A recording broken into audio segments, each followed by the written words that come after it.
Okay, and for the last video in this section, we're not actually looking at a different blend mode, but rather how we can control them via expression. And so here we have two different material setups, a subsurface one here using a blue subsurface color, and then also a default lit, just white color here. And what we're using here are the make material attributes nodes. So we'll cover these multiple times. By default, the output of a material is open, has lots of different inputs, and you can just plug them in. But sometimes, especially when you're blending between different materials, if I'm blending between a wood and a stone, I don't want to have to blend the base color and then blend the normals and then blend the roughness and then blend the diffuse and all that stuff. It doesn't make any sense. Instead, what we want to do is combine our materials together and then blend them once they're all combined. And that's what this does. So this make material attributes node takes the color, the transmission value, the subsurface color, and also in this case a option here, shading model. And so we're able to specify this material uses this shading model. And then all that gets combined into a single data pin that can then be plugged into the output. And to enable that is this one here, use material attributes. And we'll cover this again when we do things like vertex painting and landscapes and stuff like that. So now we're seeing the shading model, the subsurface here being applied everywhere. But if we want to blend between different surface type or different shading models on the same object, what we can do is by doing that by blending make material attributes here with a default lit material, and if I make this, I don't know, black instead, be much more easy to see. We can then blend this together, and so here where we've got a just a simple gradient from left to right. So the material on here is using subsurface, the material here is black. We're getting a little bit of an error here. That's weird. But we're able to control the different blend modes on the different sides. So that's presumably to do with this. Let's clamp this instead, shall we?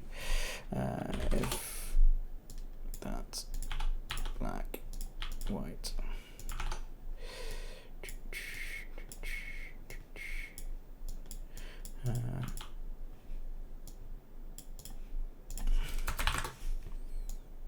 There we go.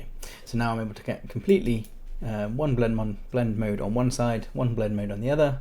I keep saying blend mode, I mean shading model, but we're taking the input of this material to be different from this one. So it gives us an extra level of control. We can have a single model, and maybe it has, I don't know, some subsurface parts, so it has maybe some candle wax, or it could be a model with a branch and then some leaves, and the leaves use the shading model for two-sided foliage, and the branch uses just a default lit, something like that. So it gives us a lot of control over that, so we're not wasting extra pixel costs, extra instructions, paying for a more expensive shading model where it's not necessary.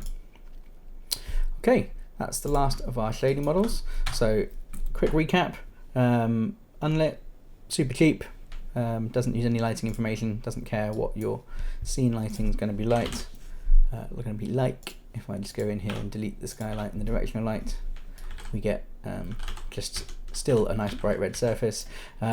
With Lumen and Unreal 5, this is a dynamic real-time light source, which is really quite nice compared to how things used to be. But that's to do with the emissive, not the unlit, but they're very commonly used together. I've just deleted my lights, so let's bring them back. Here we go. Default lit, 90% of what we're doing. It's just going to be a nice lit scene, no problem. Nice lit materials. And then more complex lighting. So the for subsurface, either subsurface itself, or one's optimized specifically for skin, screen space, using subsurface profile, or two-sided foliage. Then clear coat, so the ability to have two surfaces rendered in the same one, where the top one being translucent, and you double normal if enabled in the content browser in the project settings. Hair doesn't seem to render very well here. That might be a setup issue, not a bug in the engine, but the idea being that you can have multiple specular highlights along the same surface. Cloth, again, taking the light as it interacts with the surface and giving us a different result. So fewer specular highlights and more light kind of blending around because of microfibers in cloth. Eye shader we're not going to cover now. And then finally the two translucencies. So single layer water, a more kind of specialized shader just for water where you have large flat surfaces without layers and layers of translucency. And then finally thin translucency for colored glass and more accurate results from that. Okay, in the next set of videos we'll be having a look at some math, so starting to get actually into the material editor nodes themselves, and then we'll basically do that for 4 sets of videos, and we'll have covered everything about the sort of material editor as a sort of reference. Cool.